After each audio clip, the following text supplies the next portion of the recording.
Direction of circumference change every place. Unit of finger length not be changed any place. So circumference of circle cannot result completely. And this value rational number always found every place. अब समझ लीजिए, direction of circumference change every place, यानी circumference का direction यानी दिशा हर जगह पे बदलती रहती है। ये हमने एक सर्किल बना दिया है और ये सर्किल का सर्कमफ्रेंस है, समझ रहे हो नहीं?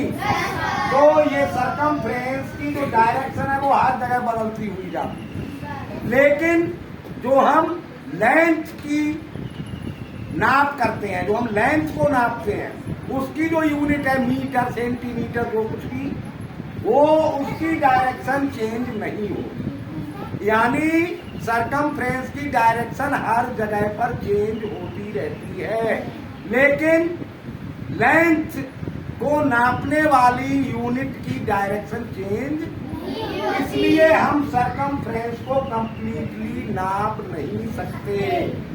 इसीलिए इसको इरेशनल नंबर कहा जाता है। सर्कमफ्रेंस की जो वैल्यू आती है वो इसीलिए इरेशनल नंबर आती है। अब सर्कमफ्रेंस अपॉन डायमीटर इक्वल होता है पाई। यदि ये इरेशनल नंबर नहीं होता, सर्कमफ्रेंस इरेशनल नंबर नहीं होता, तो इसकी वैल्यू पाई नहीं होती, तो पाई की जगह पर इसकी वैल्यू कोई नंबर होती।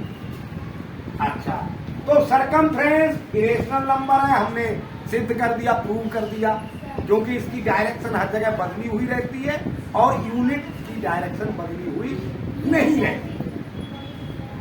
यदि हम if irrational number is divided by a rational number, यदि रेशनल नंबर को किसी रेशनल नंबर से डिवाइड किया जाता है तो क्वाइटेंट इरेशनल नंबर ही आता है।